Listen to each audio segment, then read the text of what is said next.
Hey folks, so Game of Thrones Season 8, Episode 1 happened a few days ago, and I've had a chance to watch it, digest it, and watch it again.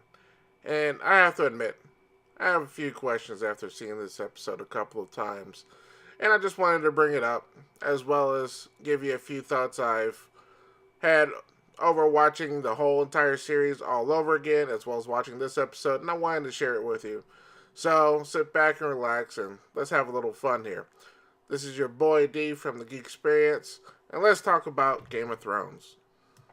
Question number 1. Will Jon Snow tell Daenerys about his heritage? So, we learned at the end of the episode that Sam tells Jon that he's a Targaryen and the rightful heir to the Iron Throne. So, of course, Jon, trying to be the nobleman that he is, states that if he were to go forward with his claim, it would be treason, cause a whole lot of problems. Well, it's my thought that Jon is going to try and keep this a secret as long as he can. At the same time, now that he realized that he's kind of putting it to his aunt, he's going to probably be a little bit more distant, probably sending off some red flags to Daenerys about the relationship. So, how is this going to work out? I don't know. But at the same time, I think Sam is going to start telling other folks within Winterfell, especially Sansa, about Jon Snow and being a true Targaryen as well as a Stark. Not only because it's the right thing to do, but at the same time, I think he's going to try and get back at Daenerys for killing his, dad and brother, roasting him alive. Number 2. What's the weapon that Arya asked Gendry to make? So, right after Arya has that awesome moment with the Hound, she goes over to Gendry to ask him to make her a weapon out of dragon glass of her own design. Of course, she realizes that he's busy, so, she gives him a little wink and a little bit of a flirt to see if, she can get him to make the thing for her. So, I have no idea what it is. We get to see the little design. It looks like a little bit of a scribble. Looks like he knows what it is. But for the rest of us, it's kind of interesting. Is it a spear? Is it some type of gun projectile thing? I don't know. But hopefully we'll find out pretty soon. Number 3. Will Daenerys continue to take Sansa's disrespect? So, I think it's quite obvious that Sansa could give two shits about Daenerys and isn't afraid to let her know about it. And obviously, Daenerys is only going to wait for so long putting up with her shit. And has already let Jon Snow that Sansa needs to get her ass in line.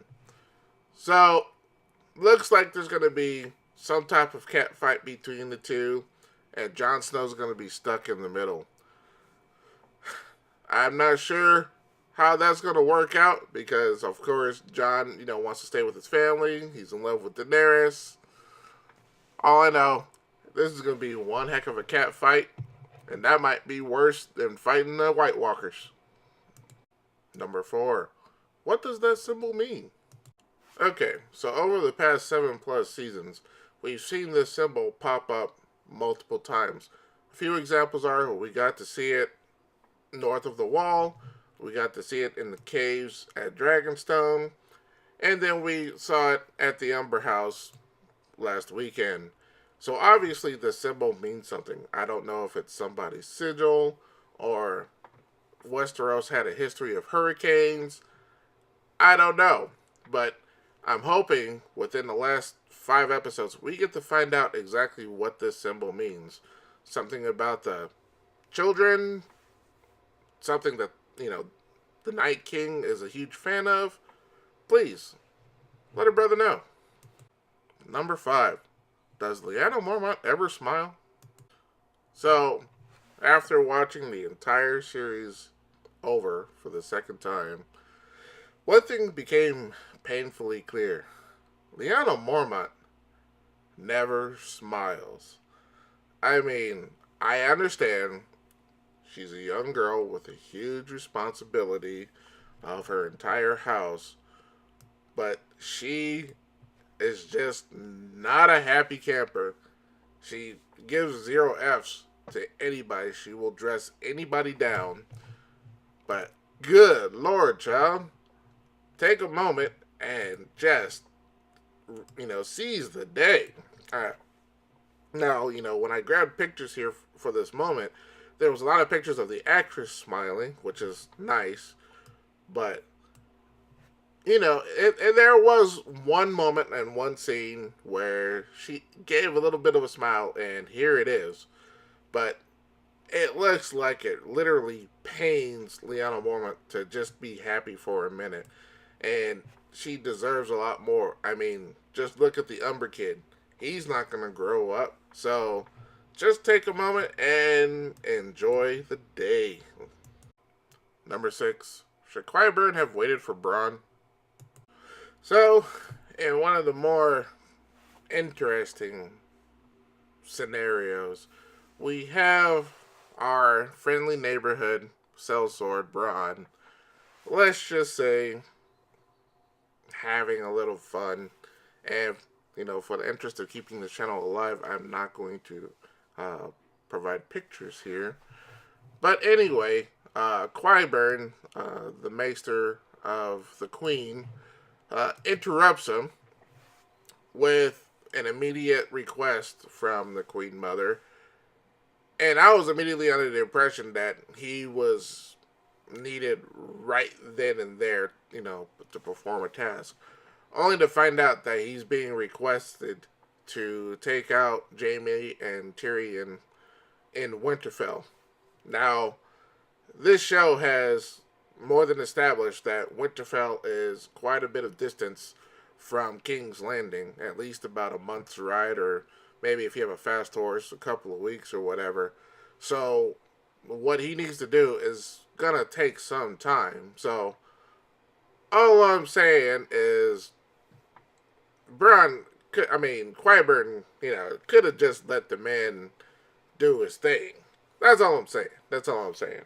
Now, granted, anyway, I'm just going to leave it at that. Moving on.